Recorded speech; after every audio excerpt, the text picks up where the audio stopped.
In this episode, I'm on the trail of that most enigmatic of philosophers, the Buddha. The wandering seeker of truth who challenged religious orthodoxy. Caste was not a barrier. Priests were not required. Analysing his thoughts and desires sparked game-changing insights. This is the teaching of Buddha. Everything is subject to change. Setting the Buddha on his path to enlightenment, a whole new way of being, and an escape from the suffering of life. Technologically, the world has progressed immensely, but psychologically, I don't think we moved very far.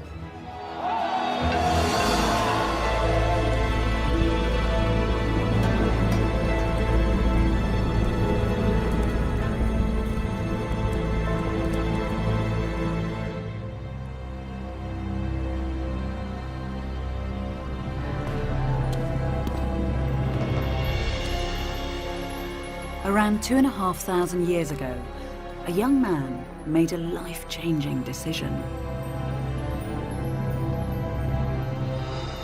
We're told that in the dead of night, he left home, pausing just once to take a last look at his wife and newborn son. He then slipped out silently into the darkness. It was the start of a journey that would take him from the foothills of the Himalayas and end here on the plains of northern India. His mission was to make sense of human life. For me, it's genuinely exciting that what the Buddha discovered 25 centuries ago continues to inspire hundreds of millions of people across the globe. As a religion or belief system, Buddhism has evolved, taking diverse forms within different cultures. And as a philosophy, its relevance is undiminished by time. The fact it's still on the rise shows it's a potent way to navigate our modern times, passed down from the ancient world that the Buddha inhabited.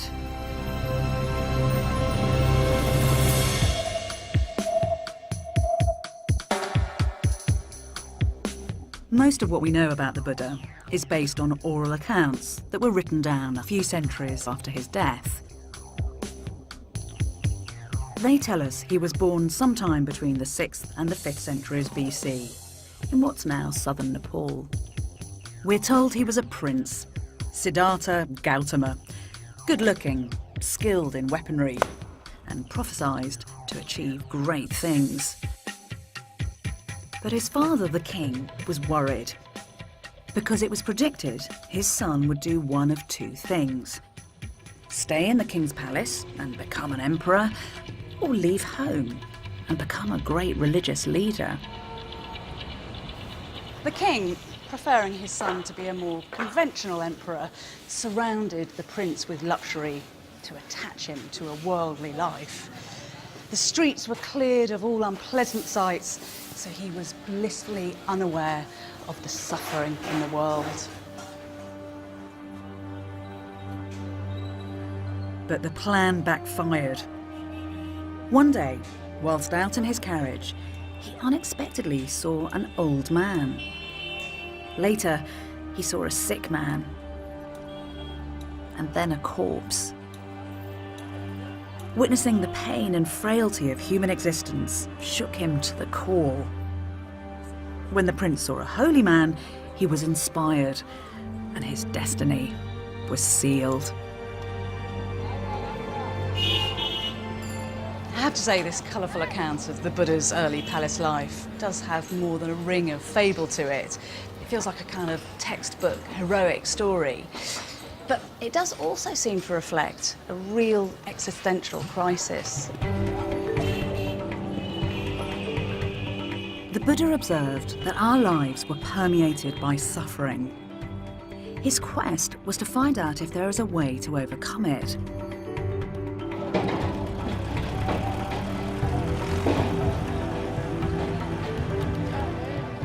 He left the remote Himalayan foothills and headed south, abandoning everything: his privilege, his family, his homeland. a small tribal state. It was run by a council of prominent men from one clan called the Sakyas.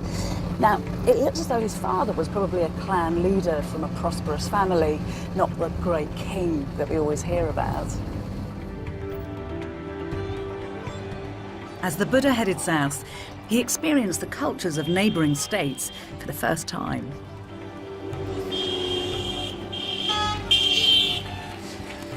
Arriving here, he'd have seen everything with the eyes of a curious stranger. Just like those other groundbreaking philosophers of his day, Socrates in Greece and Confucius in China, he was the very definition of what it is to be a questioning human. He refused to be constrained by convention and complacent belief. He would follow wherever his inquiry led him.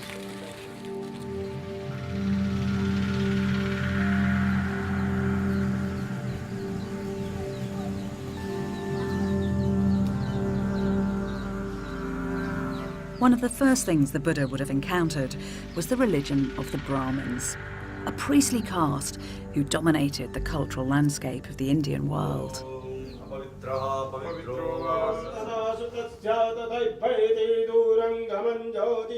They're going to offer rice and flowers to evoking the gods now. Brahmins were responsible for reciting the Vedas, an ancient body of divine teachings and hymns in sacred spaces and in people's homes, just as they do today.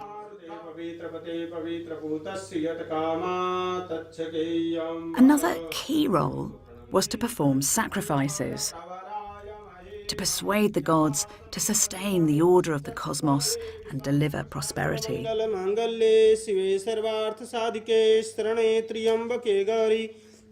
They memorized all the old scriptures. You've seen how the Brahmins here have been just chanting one after the other. They can go on like for 3-4 hours. They memorized all the rituals. They knew what vibrations, what food, how the water should be, how the earth should be, what space is required. They had all the understanding of how to communicate with the gods. What kind of ritual were they in charge of? If somebody had died and you need to do the last rites, it was the Brahman who would come to do it. If there was a drought, you'd get the Brahman to evoke the rain god. The whole life depended then on the priest, the Brahman, who had the knowledge. That must have given them real power. They've always dominated the rest, whether you call it the caste system or the different levels. So they had the highest top position, and then came the warrior community, the Rajputs, the fighters, the rulers. Then came the business community, which is the Vaishnavas.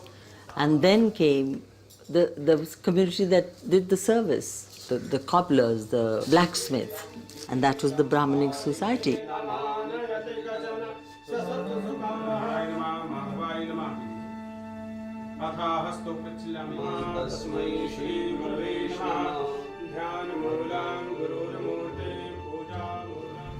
For the Buddha, the rigid hierarchy of the caste system and sacrifice to the gods relied on blind faith and received wisdom, not any kind of rational explanation.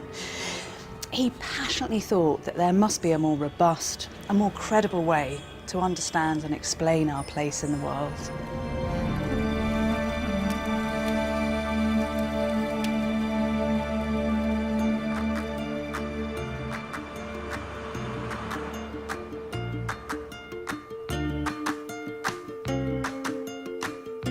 The Buddha's journey continued on, down to the Ganges plain. It was a world in the midst of rapid transformation. New cities and prosperous centralised kingdoms had emerged. The Buddha is said to have entered one, the kingdom of Magadha, and spent time here in the royal capital, Rajagriha. Along these rampart walls, you can still experience the ancient city as the Buddha would have known it. The streets of the city here would have been crowded with brightly painted carriages, bringing gold and silver, pearls and blue lapis lazuli, sandalwood and rich cloths. And then in the distance you'd have seen great caravans carrying in more fabulous goods from the Bay of Bengal and what is modern-day Afghanistan. There's a lot of evidence in the literature for this time that cities were expanding, but do we get evidence in archaeology too? We get lots of evidence. This is the period when cities were emerging and expanding all over the country. I mean, these are lovely little belongings here. Did these all come from cities? All of them did. You can imagine the people who used them. Look at this, for instance. This is a razor. That's great. I love it. I love it when design doesn't change. That's exactly true. The same as a razor today. That is one heck of a doornail. So that's quite right. Some door. Yes. That's holding together. And these are lovely as well. This it looks like very fine dining ware, is it? It is. This is a very special kind of pottery that must have been used only by very rich people for very special occasions. So do you think, I mean, this kind of different way of living is affecting how people feel about their lives? Yes, absolutely. And the city must have been a very exciting and also unsettling experience for somebody who'd walked into one of these cities from a village, because something new is emerging, but the old ways of life and the old kinds of social relationships are dissolving. This is a time when you have unprecedented and I think unparalleled level of questioning about what it means to live in the world and how one should live one's life, and all kinds of questions that concern us very deeply.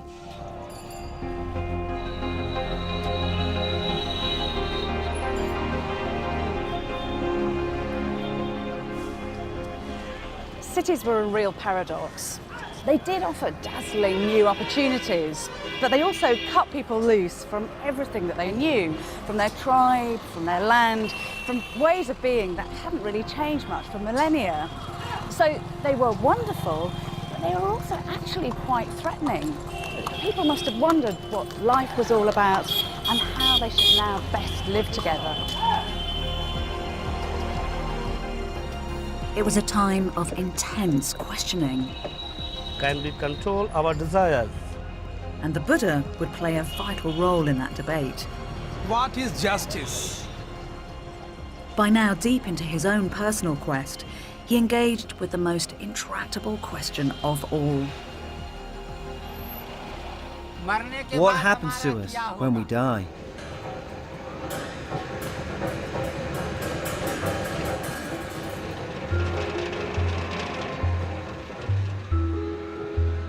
Inspired by the cycles of renewal in the natural environment, people had come to believe we were part of an endless cycle of birth, death and rebirth known as samsara.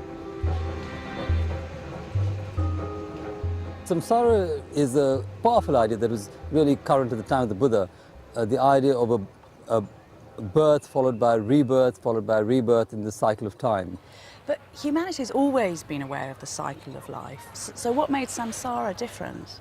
The cycle of rebirth really means that you go from one life to another and you can be manifested in a different form in each life. You could be manifest as a god, or you could be manifest as a human being, maybe a higher or lower caste. You could even manifest as an animal or an insect, as a cockroach. And so that is really the cycle of rebirth from life to life through a continuous passage of time. So do you think people felt trapped by this? You can imagine somebody thinking that at each birth he has to go through the travails of life, of sickness, old age, death, and then rebirth, and the whole cycle goes on. And so it's tedious. I mean, it's suffering, because the existential reality was not one that they felt was bliss. So did people try to work out a way to release themselves from this trap? Yes, the great quest at that time was to find ways out of that cycle of rebirth and re-death.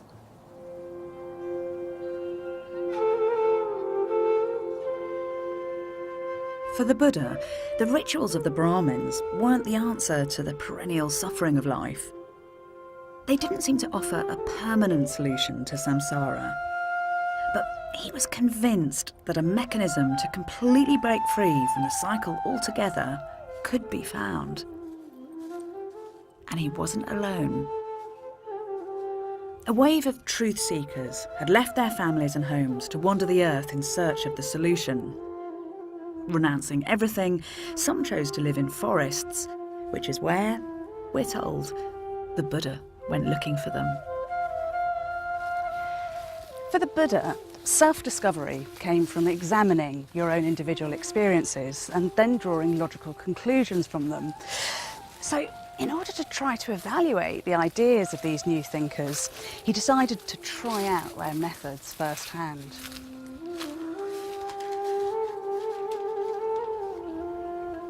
One of these wandering truth seekers was a man called Alara Kalama.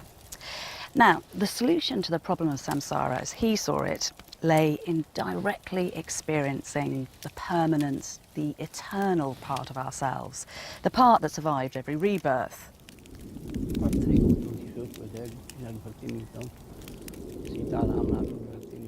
To do this, he meditated to block out the distractions of the temporary external world. Freed from physical and mental interference, such seekers could focus on their goal, to fully merge their eternal soul with its cosmic counterpart, a kind of universal soul, the highest reality.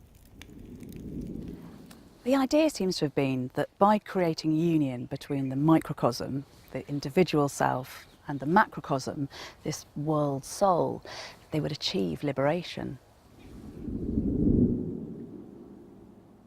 Under Alara's tuition, we're told the Buddha showed such remarkable ability, he could achieve a profound stillness of mind. So much so, Alara offered him joint leadership of the group. But he refused. He found that once he came out of meditation, he was just returned once again to the same fundamental problems of birth, sickness, old age and death. It didn't give him the transformative experience that he sought.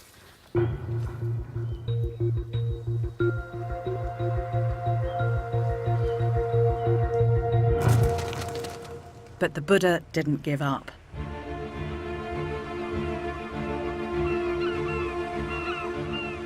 It's said he next experimented with the techniques of a different type of renouncer who focused on extreme forms of self-denial.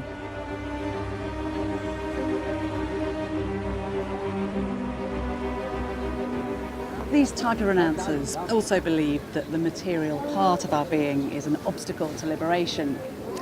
Theirs was a much more drastic solution. Instead of focusing on the mind, they put all their efforts into subduing their bodies.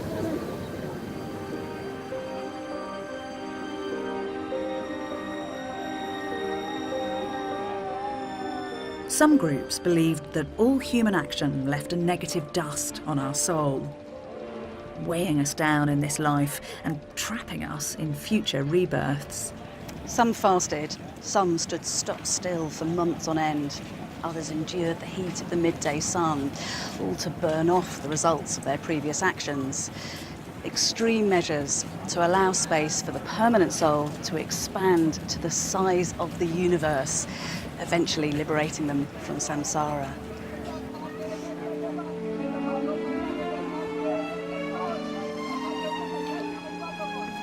It seems the Buddha spent 6 years experimenting with all kinds of self-denying extreme penances.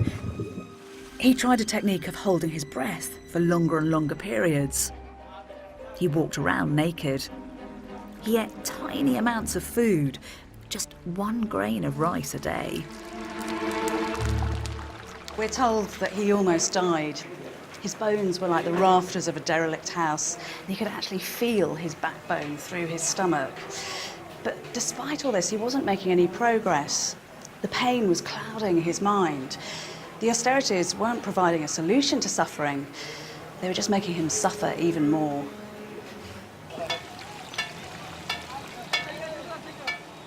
So he abandoned the path of self-denial by eating a bowl of rice porridge, disappointing and angering his 5 fellow renouncers. 6 years of hardship, experimenting with different methods, had come to nothing. Now he would go it alone, in his quest to break the cycle of samsara. What the Buddha attempted next was something new, a middle way between the extremes of self-indulgence and the rigours of self-mortification. Moderation would be his radical new approach from now on.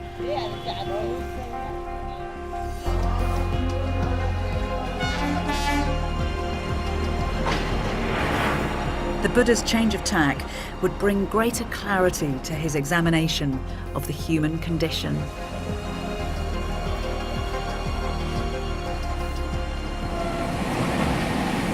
The Buddha believed that all we can know for sure is how we experience the world, and that it's our minds that determine what kinds of experience we have.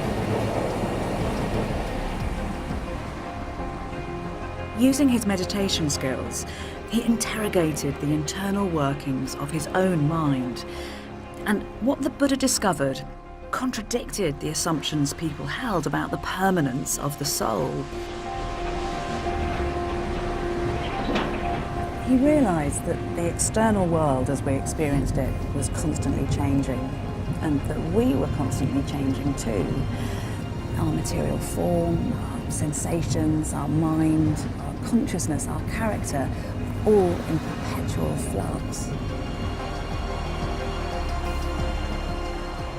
This realisation exposed a fundamental flaw in the Buddha's thinking. All efforts to identify a permanent self were futile, because a permanent or independent self did not exist. When the Buddha is looking at how the process of his suffering was developing, he started looking at it very much like a doctor. And he started looking at a cause, and he starts realizing that everything is fleeting, is changing. There's nothing that he can put his finger on as a cause, and starts realizing that actually the cause is the identification with an I. There's no such thing which you can just pinpoint at a certain point in time and say, okay, this is it. But it changes in the next moment. So I think that realization that everything is impermanent leads to the idea that a permanently existing entity of a soul is a concept. Just explain to me, because I can't quite get my head around this. What does it mean to have no self? What did he mean by that? I'll give you an example. For example, let's say, okay, Bethany, when were you born? And you say, I was born on so-and-so date and so-and-so year. And I'd say, really? Weren't you born 9 months before that? You say, yes. And I'd say, weren't you and your mother and father before that? If I took your mother out of you, you're not Bethany anymore. Bethany is made of non-Bethany elements. Bethany is the sunshine, the earth, England. And then you suddenly start realizing that there was not a single point when Bethany came about. So in Buddhism, we don't talk about creation, we talk about manifestation. It's not denying that you exist. We exist. But it's denying that we have an intrinsically independent entity. The Buddha believed the idea of a permanent self wasn't part of the solution. It was actually at the root of the problem, because it made us selfish, self-absorbed. It created insatiable craving that enslaved us to transient earthly concerns and kept us trapped in samsara. To rid oneself of this deep-seated delusion of self was the way to liberation.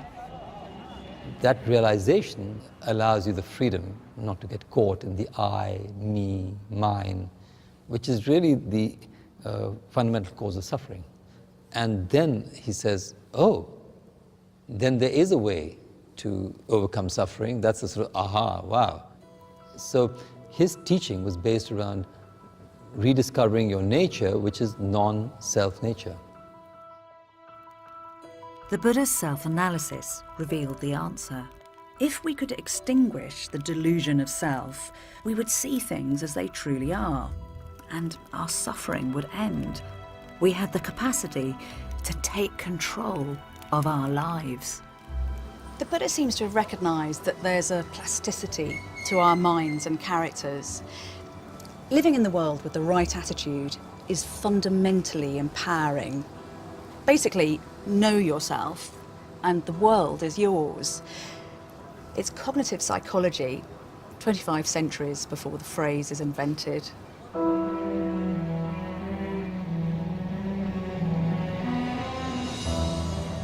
The Buddha was ready to throw all his efforts into bringing about his self-transformation.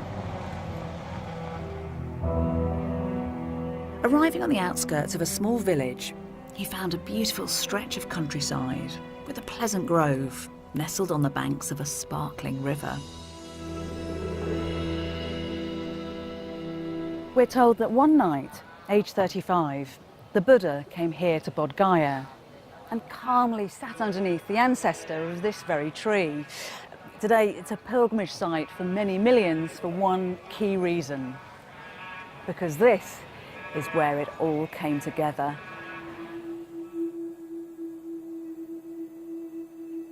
The Buddha entered a deep meditative state in which he experienced a vast number of his previous lives. He describes a cycle of many life forms and realms of existence. From hell beings and animals to humans, through to more abstract levels of consciousness. Yet all these forms were subject to samsara.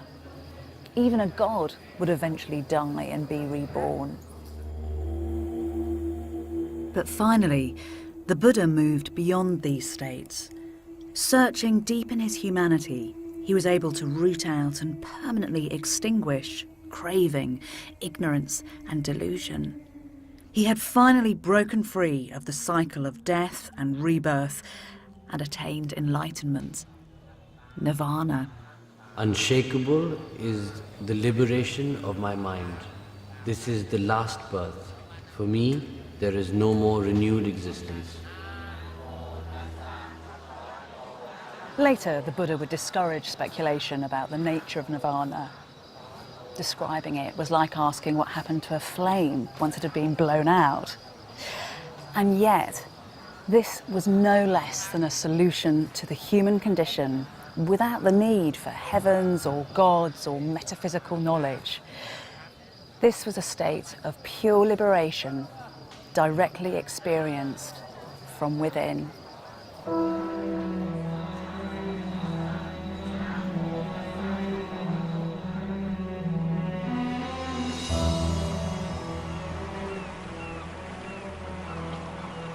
The Buddha had harnessed the capabilities of the mind to identify what he believed it fundamentally was to be human. Extinguishing desire and hatred and delusion had allowed him to fulfill his full potential. Now he can live with absolute wisdom and compassion. The Buddha found he had a new mission: to share what he'd experienced. He wasn't sure if he could ever communicate it, but his profound empathy for others drove him on. His starting point was the 5 former renouncer friends he'd left for his middle way. The sources tell us he found them where I'm heading next, the outskirts of modern-day Varanasi, the site of an ancient deer park. At first, his former companions were reluctant to welcome him. And then we're told they realised that a great transformation had taken place. They greeted him with respect and washed his feet. And it's now that we get a sense of the compelling charisma of the man. Because what the Buddha had to tell them was mind-blowing in its insight and clarity. The Buddha shared his discoveries, known as the 4 Noble Truths. The first truth was the inevitability that all life is suffering. But by suffering, the Buddha didn't just mean illness and old age, but the persistent disappointments and insecurities of life. The second truth was that suffering is caused by craving. The third was that since suffering has an identifiable cause, it could have an end. But it was the fourth truth that offered the critical, practical answer. This truth was a path, what he called the Eightfold Path, and it offered up an end to all suffering. With the Buddha's guidance, his small group of disciples made quick progress. They gained wisdom, practiced ethical conduct, and achieved mental discipline through meditation. Finally, they experienced nirvana for themselves.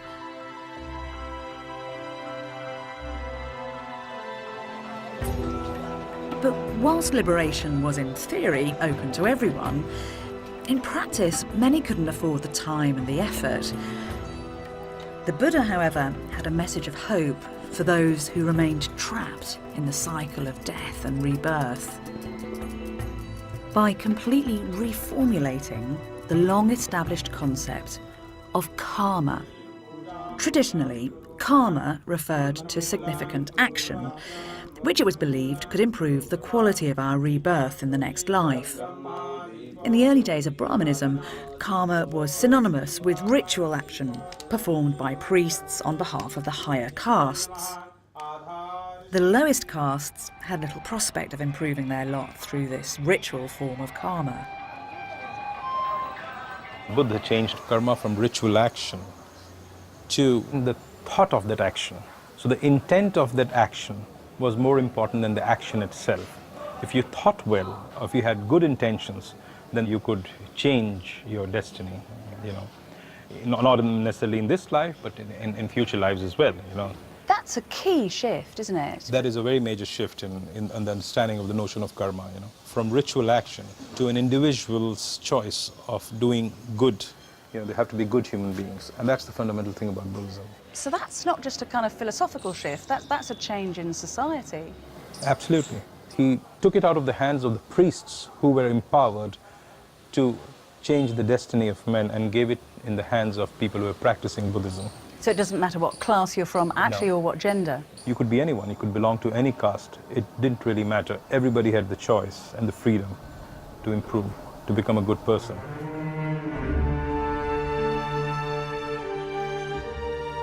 The Buddha's take on karma was liberating. Everyone stuck in the cycle of samsara had the chance to improve the quality of their rebirth. Now you are no longer good or bad, dependent on class or gender or some kind of ritual expertise. The Buddha sought answers that had the potential to benefit everyone. Just think what a radical development that is.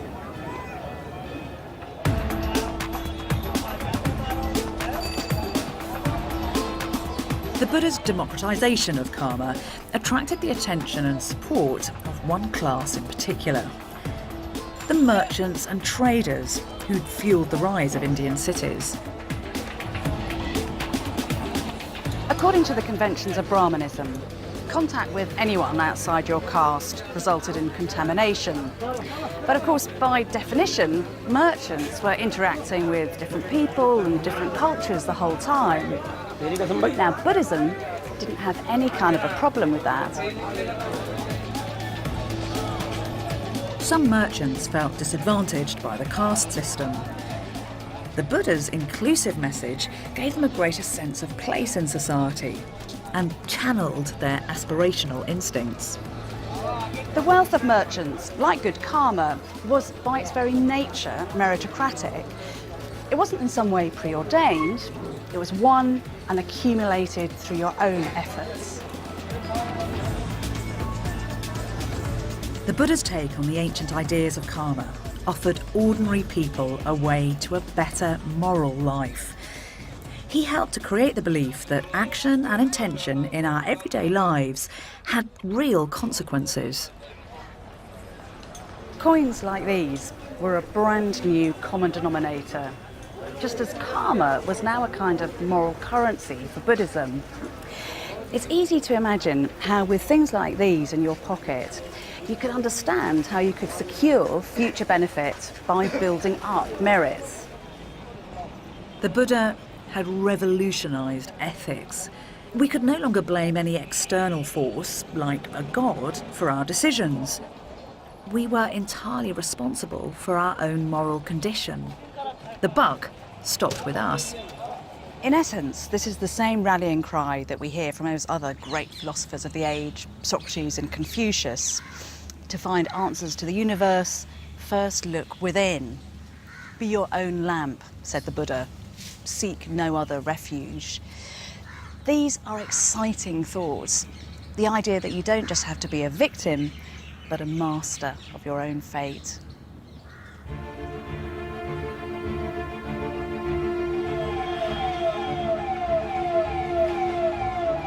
The Buddha forged ahead with his potent message of personal liberation.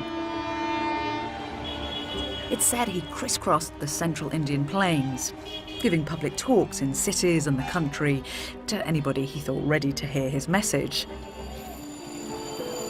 And the community of disciples who shared his mission and wandering lifestyle acquired a name, the Sangha. At this stage, the Sangha was dispersed and only loosely organised.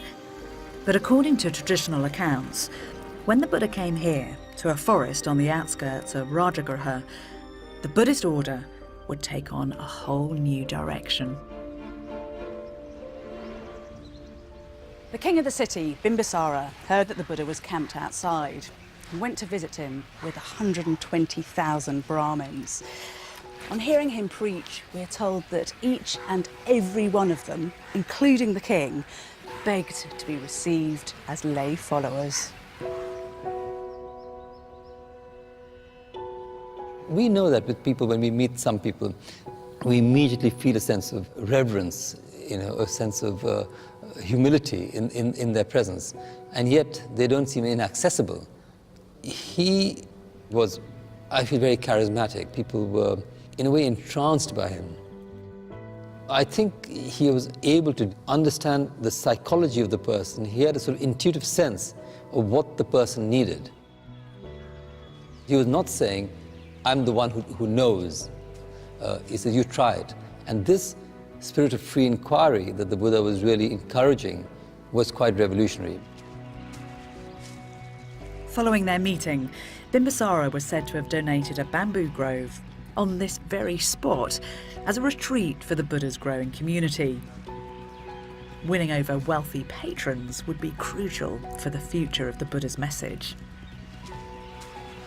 The establishment of permanent bases in places like this saw the Sangha develop from a group of like-minded itinerants into a settled institution.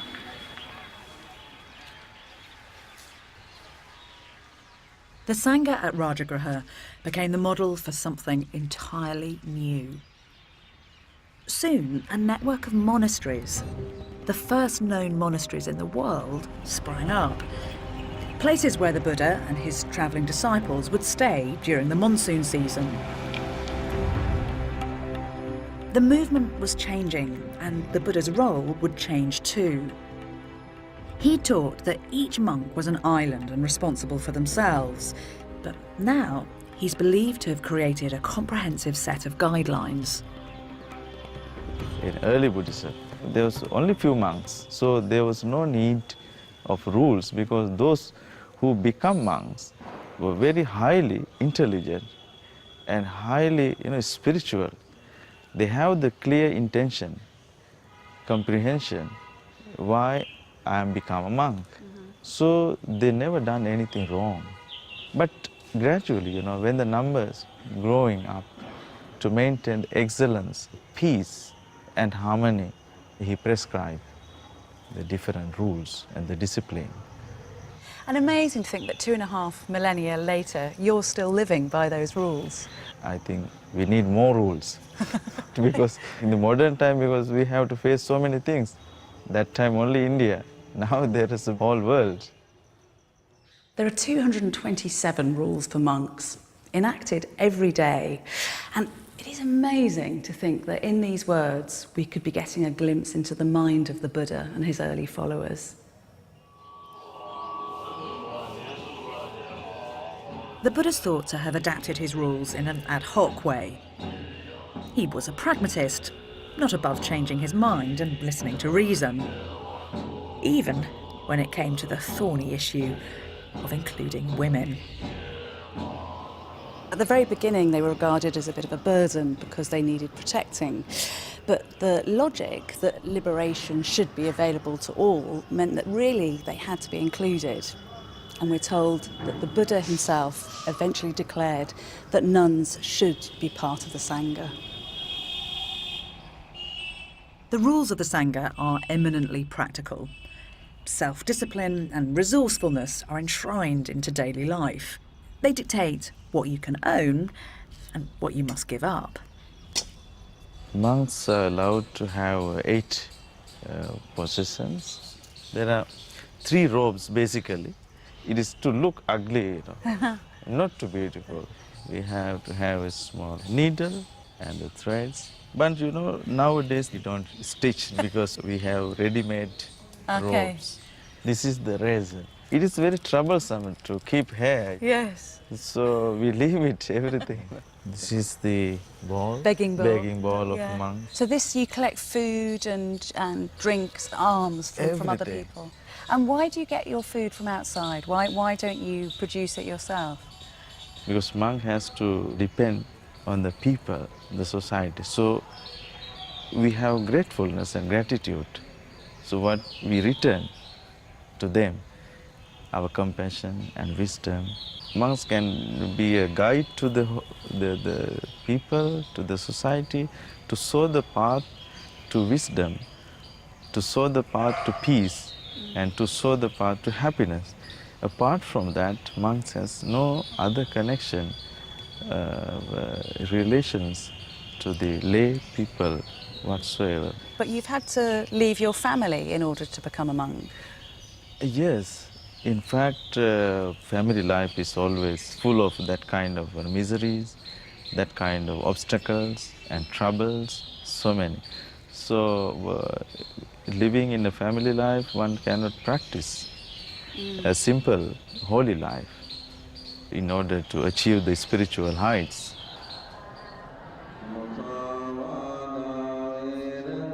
When monks leave home, it can be hard for those left behind. The Buddha is said to have acknowledged the grief he'd caused his family and proclaimed that monks needed parental permission to join. Buddhism is a philosophy or a religion that's sometimes criticised for only benefiting the practitioner, that rather coldly sees social and family bonds as attachments to the world and therefore a barrier to achieving nirvana. But what I get the sense of here is a real commitment to collective well-being.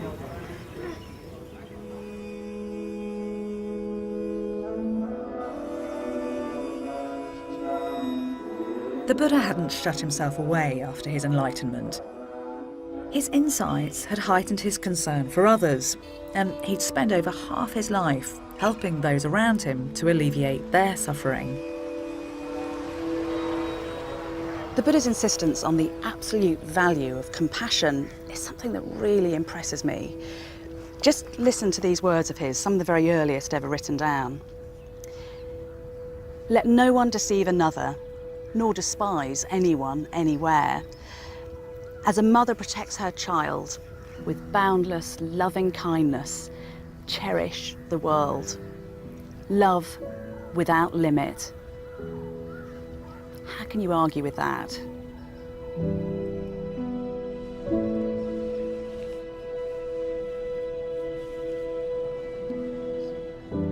By tirelessly expressing and explaining his ideas, the Buddha had nurtured a committed following, dedicated to his principles of intellectual rigour and deep humanity. But the Sangha couldn't rely on the leadership of its founder forever. We're told that when the Buddha reached his 80s, thoughts turned to the continuation of his message. His faithful attendant, Ananda, asked what would happen to the Sangha after he died. He said, the Sangha doesn't need a leader. It just needs my Dharma, my teaching.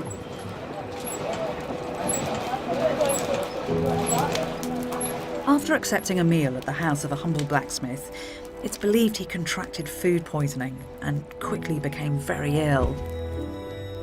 Yet, having achieved nirvana, the Buddha had no fear of death. His suffering had ended with the moment of his enlightenment. He would not be reborn. And what followed death was, like nirvana, beyond comprehension.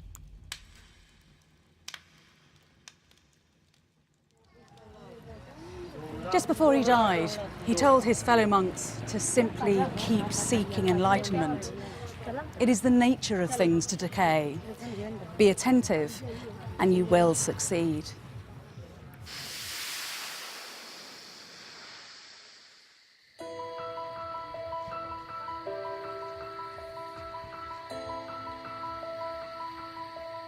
The Buddha's death robbed the Sangha of their founder and leader. With this vacuum, there was a real danger his ideas would be lost or corrupted. The Buddha had encouraged the Sangha to reach consensus on day-to-day concerns by holding regular meetings, and now the monks did as they'd been taught. They're said to have convened a council of 500 prominent monks here to this cave to determine the content of Buddhist doctrine. Ananda recited the sermons and the teachings of the Buddha. Another monk, Upali, recited the monastic rules. They now had a definitive account of the Buddha's ideas.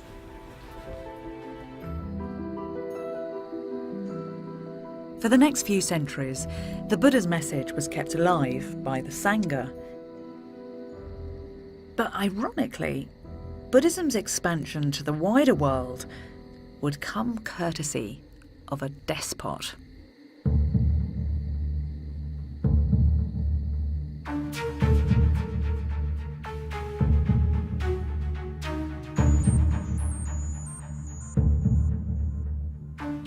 "200 years after the Buddha's death, most of what is modern India was ruled by the ruthless emperor Ashoka.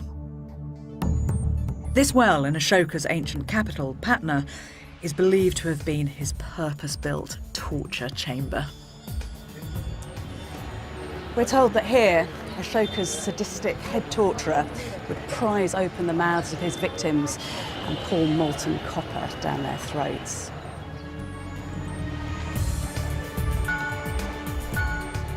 But then, around 262 BC, following a particularly pitiless and bloody victory, Ashoka suddenly had a sickening realisation of all the suffering that he'd caused, and his change of heart could not have been more dramatic. Invoking the non-violent teachings of the Buddha and declaring his heartfelt remorse for all his murderous actions, he vowed that from here on in, he would govern righteously.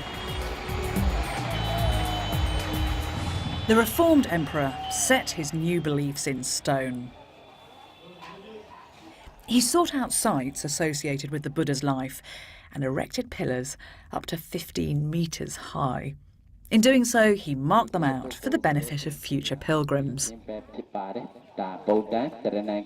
He had inscriptions like this, carved into stone, right across his empire. But these edicts didn't lionise his victories in battle. Instead, they declared his revulsion of violence and urged his subjects to live moral and compassionate lives. Ashoka gave up conquest and abolished the death penalty. He liberated slaves, set up free hospitals. Animal sacrifice was banned in the capital, and a wide range of animals, including parrots, tortoises, porcupines, became protected species. He sent missions out of India, taking Buddhist principles to Sri Lanka, the Middle East, and across Asia. Buddhism would continue to dominate the Indian subcontinent for the next 1.5 millennia. Wealthy patrons donated generously. Stupas containing what was said to be relics of the Buddha and sculptures depicting his life emerged across the landscape. But to my mind, the greatest legacy of this time is here at Nalanda.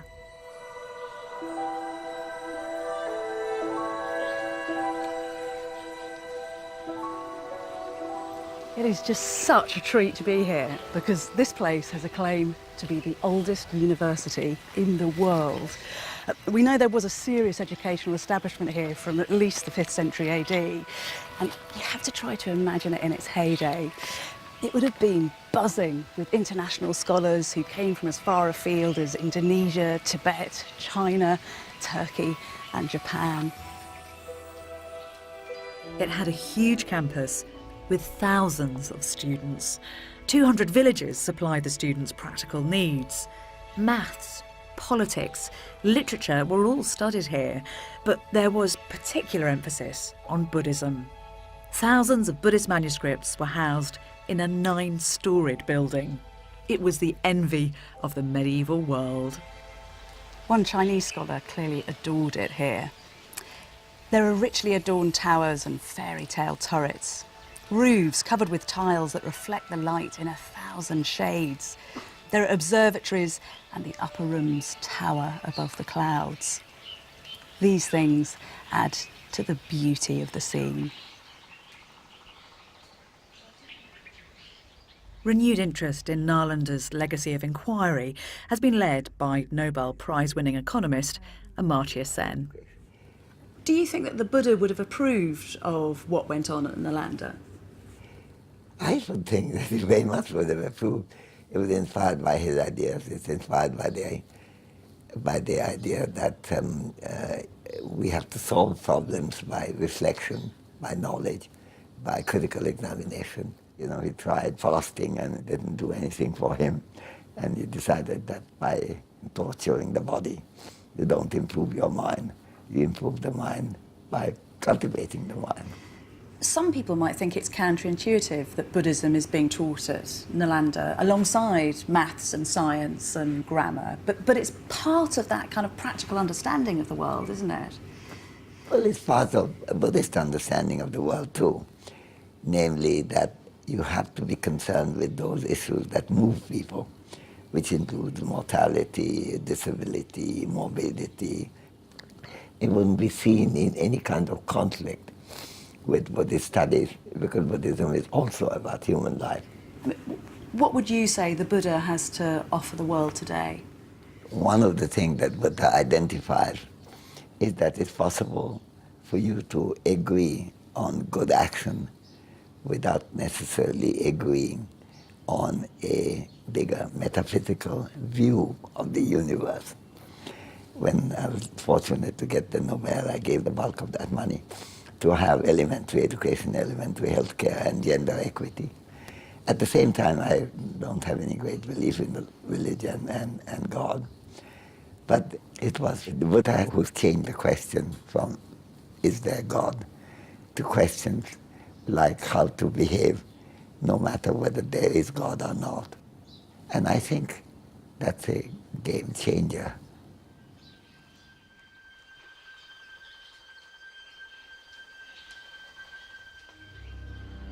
Buddhism had been in the ascendancy, but from the 7th century, changes in patterns of patronage began to affect big institutions like Nalanda.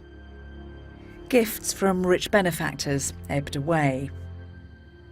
Brahmanism had always remained a strong presence, and people drifted back in greater numbers. It began to dominate state governance at Buddhism's expense. Muslim conquerors in the 12th and 13th centuries sacked monasteries and temples. Nalanda is said to have been put to the torch and to have burnt for 3 days. The Buddhist way of life all but disappeared in the land of its birth.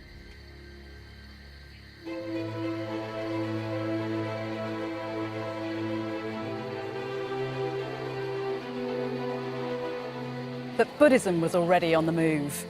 It had already travelled at a furious pace throughout Asia and would continue its journey to become a truly global religion.